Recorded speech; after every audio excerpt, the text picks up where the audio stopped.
Hello दोस्तों, नमस्कार। खेलो with PYQP channel में आपका मैं बहुत बहुत स्वागत करता हूं।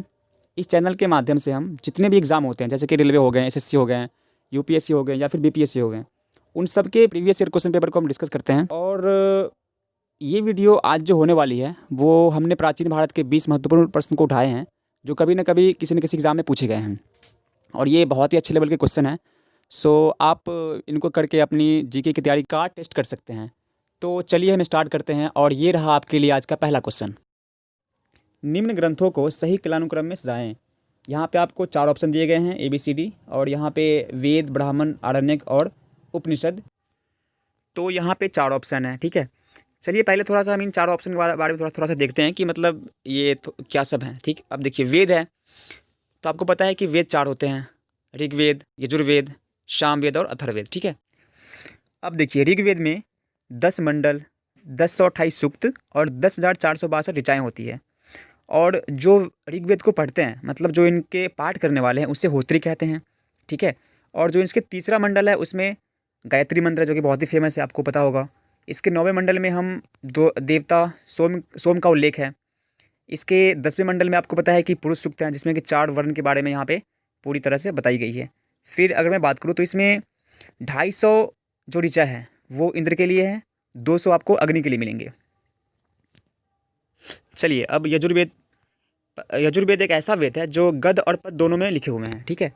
और जो इनके पाठ करता है उसे हम अथर्वयु कहते हैं, ठीक है। अब देखिए, सामवेद की बात करें, आपको पता है कि सामवेद भारतीय संगीत का जनक भी है, ठीक है। और जो इनके पाठ करता है उसे उन्हें हम उद्रात्री कहते हैं। ओके, उद्राती, ठीक है। थोड़ा सा वर्ड डिफिकल्ट है, बट इसको थोड़ा सा आपको ध्यान रखना पड़ेगा। उद्राती कहते हैं, ठीक है। अब बात करते हैं अथर्ववेद की। देखिए, तो अथर्ववेद जो है ना, इसमें मतलब जादू टोना और वशीकरण, इन सब बातों की चर्चा की गई है इसमें। और जो इनके अध्ययन करते हैं, जो इनके पाठ करते हैं, उनको हम अथर्वा बोलते हैं। Okay, Atharva, yes. और इसमें कन्या के जन्म की निंदा की गई है। और इसमें सभा और समिति को प्रजापति की 2 पुत्रियां बताई गई है, ठीक है। अब देखिए, उपनिषद की बात करते हैं। देखिए, उपनिषद का मतलब होता है अपने गुरु के समीप बैठकर शिक्षा लेना, सही है। देखिए, उपनिषद का काल जो है वो 800 BC से 500 BC के बीच है। कुछ इंपॉर्टेंट जो उपनिषद हैं, जैसे कि आप मुंडकोपनिषद, फिर मैं आपको बोलूँ तो कठोपनिषद है, जिसमें कि नचिकेता की कहानी है, ठीक है।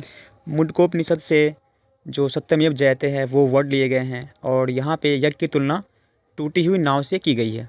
अब देखिए, अगर मैं ब्राह्मण की बात करूँ तो ब्राह्मण जो है ना, वो मतलब बस इसलिए लिखे गए थे ताकि जो वेद को हम सही से मतलब एक्सप्लेन कर सकें, बस, इसमें और कुछ नहीं है। जो मतलब जो हिडन मीनिंग होती है वेद की, उसको एक्सप्लेन करने के लिए ब्राह्मण की रचना की गई थी। और आरण्यक की बात करूँ तो आरण्यक जो है मतलब ये है कि इसमें मतलब जो ऋषि जंगलों में रहा करते थे, उनके बारे में इसमें मतलब बात की गई है। मतलब जंगलों में रह के अपने शिष्य के साथ जो उन्होंने मतलब कुछ स्क्रिप्चर लिखे हैं, उनकी बस इसमें आरण्यक में बात करी गई है। इसका आंसर आप लोगों ने लगा लिया होगा। इसका जो सही आंसर है वो है ऑप्शन नंबर A। देखिए, सबसे पहले वेद की रचना हुई, उसके बाद ब्राह्मण की, उसके बाद आरण्यक की, और सबसे अंत में हुई रचना किसकी? उपनिषद की, ठीक है। तो चलिए अब चलते हैं हम लोग दूसरे क्वेश्चन की तरफ। देखिए, क्वेश्चन है, एशिया माइनर में स्थित बोगाज कोई अभिलेख में उल्लिखित देवता कौन कौन है? मतलब उनके नाम आपको बताने हैं, ठीक है। आपके पास 4 ऑप्शन फिर से हैं ABCD, और इनमें कौन सही ऑप्शन होगा, आंसर होगा उनको आपको यहाँ पे टिक करने हैं। देखिए, चलिए थोड़ा सा पहले हम लोग डिस्कस करते हैं। देखिए, ये जो एशिया माइनर की बोगाज गोई अभिलेख है, ये 1400 ईसा पूर्व की है, ठीक है। और इसमें कुछ ज़्यादा जानने की नहीं है, बस इसमें आपको बताने हैं कि इनमें चारों में कौन होंगे। Option number C, Varun, Indra, Mitra और नास्ते, ठीक है। इनका मतलब वर्णन बोगाज गोई अभिलेख में किया गया है। चलिए, ठीक है। चलिए तो अगला क्वेश्चन पे चलते हैं। देखिए, अगला क्वेश्चन है, विवाह सूक्त का वर्णन किसमें है? मतलब 4 ऑप्शन आपके पास है ABCD, है ना। A में है सामवेद, अथर्ववेद, ऋग्वेद या फिर यजुर्वेद। अब देखिए, इन चारों वेदों के बारे में हमने ऑलरेडी अभी डिस्कस किया है, ठीक है। क्वेश्चन नंबर फर्स्ट में, आई थिंक, यस। तो देखिए, इसका जो आंसर होगा वो होगा ऋग्वेद, ठीक है। C, ऑप्शन नंबर C इसका आपका आंसर होगा। देखिए, ये ऋग्वेद के 10वें मंडल में है, और इसे ही हम पुरुष सूक्त भी कहते हैं। ये बात आप ध्यान रखिएगा, ठीक है, यस। चलिए अब हम लोग बढ़ते हैं अगले क्वेश्चन पे, ठीक है। Question number 4। देखिए, यहाँ पे आपको सूची A को सूची B से मिलाना है, ठीक है। और ये सारे जो वर्ड हैं ये महाजनपद काल के वर्ड हैं। देखिए, अष्टकुलक, महामात्र, बलिसाधक, सौल्किक, ये सारे वर्ड आपको महाजनपद काल के वर्ड हैं, ठीक है। अब देखिए, महाजनपद काल है, इनकी चर्चा जो है वो बौद्ध धर्म के अंगुत्तर निकाय में की गई है, और जैन धर्म के भगवती सूत्र में इसके बारे में महाजनपद के बारे में बात की गई है। देखिए कुछ जो इम्पोर्टेंट महाजनपद हैं जैसे कि हो गए आपके मगध हो गए जिसकी राजधानी राजगिरी थी, है ना। अंग हो गए जिसकी राजधानी आपको चंपा थी। फिर कुछ जैसे कि मत्स्य हो गए जिसको पूछा गया था पिछले बार एग्जाम में, इसके बारे में पूछी गई थी कि मत्स्य की राजधानी कहाँ थी, विराटनगर थी, ठीक है। फिर देखिए एक अस्मक है जो कि दक्षिण भारत की एकमात्र जनपद थी। तो ये सब कुछ महत्वपूर्ण जनपद है, ठीक है। अब देखिए यहाँ पे जो इसका जो आंसर होगा, देखिए ए का अष्टकुलक क्या थी, तो अष्टकुलक जो है ना वो एक क्या थी, तो मतलब राजा को परामर्श देने वाली संस्था थी। अब देखिए महामात्र क्या थी, तो वो उच्च कोटि के जो अधिकारी लोग थे उन्हें उस टाइम पे हम लोग महामात्र कहा करते थे। अब देखिए बलि साधक, अब देखिए बलि का मतलब उस समय क्या था, कर था, है ना। तो जो किसान से कर वसूला करते थे, जो अधिकारी थे कर वसूलने वाले, उन्हें हम उस टाइम पे क्या बोलते थे, बलि साधक। और सौल्किक क्या थे, तो शुल्क चुंगी जो वसूलने वाले अधिकारी थे उन्हें सौल्किक कहा जाता था। तो इसका आंसर क्या होगा, ए का 1, बी का 2, सी का 3 और डी का 4। चलिए तो अगला क्वेश्चन आपके लिए ये रहा, चैत्य एवं विहार में क्या अंतर है। अब देखिए ये जो क्वेश्चन है, ये क्वेश्चन आपका यूपी पीसीएस 2013 और 2003 दोनों साल में पूछे गए हैं। इसके लिए आपके पास 4 ऑप्शन है, ए बी सी डी, है ना। अब यहाँ पे बताइए इसका आंसर क्या होगा। इसका आंसर होगा ऑप्शन नंबर बी, चैत्य पूजा स्थल को कहते हैं, ठीक है। और विहार क्या होता है, बौद्ध भिक्षुओं के निवास स्थान को हम क्या कहते हैं, विहार कहते हैं। अच्छा चैत्य जो है ना वो मतलब जो बौद्ध धर्म के जो मानने वाले हैं उनके पूजा स्थल को हम चैत्य भी कहते हैं। अब देखिए बिहार स्टेट जो है इसका नाम भी है इसी विहार के नाम पे पड़ा है, क्योंकि बिहार में मतलब बिहार स्टेट में बौद्ध भिक्षुओं की बहुत रहते थे यहाँ पे, उनके निवास स्थान यहाँ पे थे। तो उन्हीं के नाम से ना, उन्हीं के मतलब इस निवास स्थान विहार के नाम से इसका नाम बिहार पड़ा है, ठीक है। तो इसका आंसर क्या होगा, इसका आंसर आपका होगा ऑप्शन नंबर बी, चैत्य पूजा स्थल है और विहार क्या है, विहार निवास स्थान थे। चलिए तो ये है क्वेश्चन नंबर 6, ठीक है। क्वेश्चन है बौद्ध धर्म के विषय में कौन सा कथन सही है। देखिए आपके पास 4 ऑप्शन दिए गए हैं, ठीक है। ए है वर्ण को स्वीकार किया, बी जातियों को अस्वीकार किया, इस तरह से आपके पास 4 ऑप्शन है ना। यहाँ पे आपको बताने कि इनमें से कौन कौन से सही हैं, ठीक है। अब देखिए ऑप्शन आंसर देने से पहले चलिए थोड़ा सा हम बौद्ध धर्म के बारे में जान लेते हैं। देखिए बौद्ध धर्म की स्थापना गौतम बुद्ध ने किया था, ठीक है, जिनका जन्म कहाँ, लुम्बिनी में हुआ था, ठीक है, 563 ईसा पूर्व में। और इनके पिता का नाम क्या था, सुद्धोधन था, जो कि शाक्यगण के मुखिया थे। और इन्होंने 16 वर्ष की उम्र में यशोधरा से इनकी शादी हुई थी। और इनके पिता का नाम क्या था, राहुल, ठीक है। अब देखिए जब ये सैड पे निकले थे तो इन्होंने 4 दृश्यों को देखा, ठीक है, जिसको आपको कर्म से याद रखना पड़ता है, क्योंकि कभी कभी एग्जाम में ये अरेंज में पूछ लेते हैं। देखिए पहला क्या था, बूढ़ा व्यक्ति, फिर बीमार व्यक्ति, फिर क्या सब, और लास्ट में इन्होंने क्या देखा था, सन्यासी को देखा था, ठीक है। अब देखिए जो भी बौद्ध ग्रंथ है ना, उनको क्या बोलते हैं, उनको बोलते हैं त्रिपिटक। और कौन कौन से इसमें आते हैं, विनय पिटक आते हैं, सुत्त पिटक आते हैं, अभिधम पिटक आते हैं, है ना। और जो भी मतलब बौद्ध ग्रंथ है उनकी रचना पाली लैंग्वेज में की गई है, पाली भाषा में मतलब हुई है। और बुद्ध का जो सिद्धांत था कि विश्व दुखों से भरा है, ये दरअसल एक उपनिषद से लिया गया था, ठीक है। अब देखिए बौद्ध संघ में मतलब शामिल होने को हम क्या बोलते हैं, उपसंपदा बोलते हैं। और जो न्यूनतम आयु थी बौद्ध संघ में शामिल होने की वो थी 15 वर्ष, ठीक है। और देखिए बुद्ध के त्रिरत्न हैं, बुद्ध धम्म और संघ हैं, ठीक है। और सबसे पहली बार जो उन्होंने उपदेश दिया महात्मा बुद्ध ने, वो कहाँ दिया था, सारनाथ में, ठीक है। और सबसे अधिक कहाँ दिया उन्होंने, श्रावस्ती में दिया। और उनकी मृत्यु 80 वर्ष की अवस्था में 483 ईसा पूर्व में कुशीनाड़ा यूपी में हुई थी, ठीक है। अब देखिए बौद्ध धर्म में जो मतलब वर्ण और जाति को क्या किया गया था, यहाँ पे इनको अस्वीकार किया गया था, सही है। और फिर क्या हुआ, जो ब्राह्मण की मतलब सामाजिक कोटि की जो मतलब सर्वोच्चता थी उसको भी चुनौती यहाँ पे दी गई थी, सही है।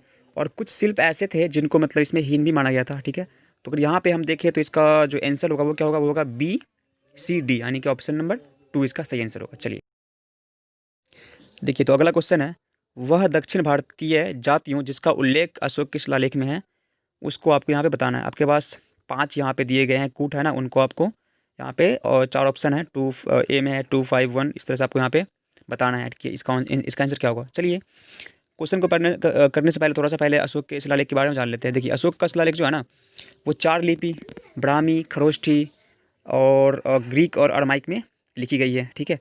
और जो पाकिस्तान और अफगानिस्तान का जो क्षेत्र है वहाँ पे आपको मतलब मेनली मिलेंगे अरमाइक लिपि में लिखे हुए शिलालेख मिलेंगे, ठीक है। अब देखिए कुछ जो इंपॉर्टेंट शिलालेख है अशोक के, जैसे कि आपको पता है कि जैसे कि पहला शिलालेख उसमें क्या है, उसमें है पशु बलि की निंदा की गई है, ठीक है। जैसे कि 5वां हो गया, 5वें अभिलेख में आपको मिलेंगे धड़ महामात्र की नियुक्ति, उनके मतलब विषय के बारे में आपको यहाँ पे मिलेंगे। जैसे कि 6ठा में हो गया, 6ठा शिलालेख में कहा गया है आत्मनियंत्रण की शिक्षा, ठीक है। फिर देखिए फिर एक बहुत ही इंपॉर्टेंट है 13वां, उसमें कलिंग युद्ध के बारे में यहाँ पे बात कही गई है। तो ये कुछ इंपॉर्टेंट शिलालेख है जो कि अशोक के हैं। अब देखिए तो अशोक के शिलालेख में जो है ना यहाँ पे देखिए वो एक्चुअली उनमें चोल का भी जिक्र था, सही है, उसमें सतीय पुत्र का भी जिक्र था, सही है, उसमें आपको केरल पुत्र का भी जिक्र मिलेगा और पांडे का भी जिक्र मिलेगा। मतलब यहाँ पे अगर आप देखें तो यहाँ पे एक पल्लव नहीं है और विष्णु कुंड नहीं है, ठीक है। तो आपका आंसर क्या होगा 134। तो देखिए ये 134 कहाँ पे आपको मिलेंगे, ऑप्शन नंबर सी में, ठीक है। 134 ये यहाँ पे आपका ऑप्शन नंबर सी यहाँ पे आपका सही आंसर होगा। चलिए अगला क्वेश्चन पे हम लोग चलते हैं। ये रहा अगला क्वेश्चन। देखिए यहाँ पे आपको सुमेलित करने हैं, ठीक है। देखिए इधर गुप्त साम्राज्य के सारे शासक यहाँ पे दिए हुए हैं। पहला चंद्रगुप्त फर्स्ट है, फिर समुद्रगुप्त है, फिर चंद्रगुप्त सेकंड है, फिर स्कंदगुप्त है, ठीक है। और इनके द्वारा जो उपाधि धारण की गई थी वहाँ पे आपको यहाँ पे मैच करने हैं, ठीक है। सबसे देखिए थोड़ा सा पहले गुप्त साम्राज्य के बारे में जानते हैं। तो आपको पता है कि इसकी स्थापना श्रीगुप्त ने करी थी, ठीक है। और जो उनके बाद फिर कौन हुए सम्राट, उनके बाद हुए घटोत्कच, सही है। और फिर उनके बाद कौन हुए, चंद्रगुप्त प्रथम, जिन्हों मतलब इन्हीं ही रियल में मतलब वास्तविक संस्थापक हम मानते हैं किसके, गुप्त साम्राज्य के, ठीक है। और इन्होंने क्या क्या उपाधि ली थी, उन्होंने उपाधि ली थी महाराजाधिराज की, ठीक है, ध्यान रखिएगा। फिर चंद्रगुप्त फर्स्ट के बाद कौन आए, फिर बने सम्राट समुद्रगुप्त, ठीक है, जिनको कि भारत का नेपोलियन भी हम कहते हैं। और इन्हीं के दरबार में क्या थे, इन्हीं के दरबारी कवि थे हरिसेन, है ना, बहुत ही इंपॉर्टेंट थे, जिन्होंने मतलब प्रयाग प्रशस्ति की रचना भी की थी। और समुद्रगुप्त ने उपाधि ली थी किसकी, अश्वमेध, सही है। इसके बाद आपके आते हैं चंद्रगुप्त सेकंड, सही है, वही चंद्रगुप्त सेकंड है जिनके शासनकाल में चीनी बौद्ध यात्री फाहियान भारत में आए थे, सही है। देखिए इन्होंने ली थी उपाधि किसकी, इन्होंने ली थी उपाधि आपको मैं बोलूँ तो परम भागवत की। और फिर यहाँ पे उनके बाद आए स्कंदगुप्त, है ना। स्कंदगुप्त वही है जिन्होंने मतलब हुनों के आक्रमण को भारत में असफल किया था, ठीक है। और इन्होंने उपाधि ली थी किसकी, साक्रोपम की। तो इस हिसाब से अगर मैं देखूँ तो यहाँ पे आपका जो आंसर होगा, देखिए ए का हो गया फर्स्ट, बी का हो गया सेकंड, एंड सी का थर्ड, एंड डी का फोर्थ। तो आपको मिलेंगे ये ऑप्शन नंबर ए में। देखिए ए का 1, बी का 2, सी का 3 एंड डी का 4। तो यहाँ पे आपका आंसर क्या होगा, ऑप्शन नंबर ए। चलिए हम आगे बढ़ते हैं। तो क्वेश्चन है, अच्छा यहाँ पे आपको मतलब सुमेलित करने हैं ना, आपको यहाँ पे बताने हैं कि रवि कीर्ति किससे रिलेटेड हैं, भारवी किससे हैं, दांडी किससे हैं, ठीक है। तो यहाँ पे देखिए अगर मैं यहाँ पे बात करूँ आपका, तो ऑप्शन नंबर बी देखिए, किरात अर्जुनियम इनका भारवी, ये सही है। 10 कुमार चरित इनका दांडी या फिर दंडीन, दोनों ये दोनों सही है, ये भी मतलब सही है। मिर्च कट्टिकम का शूद्रक, ये भी सही है। लेकिन जो आपका ऑप्शन नंबर ए है ना, प्रयाग प्रशस्ति, ये है किससे, ये है आपको मैं बोलूँ तो हरिसेन, है ना, जो समुद्रगुप्त के दरबारी कवि थे हरिसेन, है ना, उनकी ये मतलब उनसे ये रिलेटेड है। रवि कीर्ति की आपकी क्या, रवि कीर्ति की होगी आपको एहोल अभिलेख, ठीक है। तो यहाँ पे थोड़ा सा मतलब यहाँ पे ऑप्शन नंबर ए में थोड़ा सा मिसमैच है, ठीक है। तो यहाँ पे इसका आंसर क्या होगा, ऑप्शन नंबर ए। चलिए अब हम लोग आगे बढ़ते हैं। देखिए तो क्वेश्चन यहाँ पे है, फिर से यहाँ पे आपको सुमेलित करने हैं, ठीक है। यहाँ पे गुप्त सम्राट के नाम है सूची 1 में, सूची 2 में क्या है, उनकी पत्नी का नाम है। और यहाँ पे आपको मैच करने हैं कि किन की पत्नी का नाम क्या था। देखिए पहला ऑप्शन क्या है, ऑप्शन देखिए पहला है चंद्रगुप्त प्रथम। देखिए इनकी जो शादी हुई थी वो हुई थी लक्ष्मी राजकुमारी कुमार देवी से, तो ये तो सही है ना, ये सही है। फिर रामगुप्त है, इनकी पत्नी का नाम ध्रुव देवी था, ये भी सही है। समुद्रगुप्त की पत्नी का नाम दत्ता देवी था, ये भी सही है। और जो डी रुद्रसेन सेकंड है, उनकी पत्नी का नाम प्रभावती गुप्त था। तो यहाँ पर मतलब सभी सही है, मतलब यहाँ पर जो है ना वो ए का 1 होगा, बी का 2 एंड सी का 3 एंड डी का 4 होगा। तो यहाँ पे देखिए ऑप्शन यहाँ पे कूट में आप कहाँ पे मिलेंगे, ये देखिए ऑप्शन नंबर ए में आपको मिल गया है ना, ए का 1, बी का 2, सी का 3 एंड डी का 4। तो यहाँ पे जो आपका आंसर क्या होगा, ऑप्शन नंबर ए। चलिए आगे बढ़ते हैं हम लोग। तो चलिए आज के लिए हम लोग इतने ही क्वेश्चन करते हैं, ठीक है। फिर मिलते हैं नेक्स्ट वीडियो में। और अगर आपको ये वीडियो अच्छा लगा हो, आपको लगा हो कि कुछ अच्छे लेवल के क्वेश्चन हैं, तो प्लीज़ इसे लाइक करें। और सबसे पहले नोटिफिकेशन पाने के लिए बेल आइकन को प्रेस करें। और कमेंट सेक्शन खुला हुआ है, तो वहाँ पे आप हमें बता सकते हैं कि वीडियो कैसा था और इसमें क्या और इम्प्रूवमेंट की जा सकती है, ठीक है। तो चलिए फिर मिलते हैं हम लोग नेक्स्ट वीडियो में। Thank you for watching.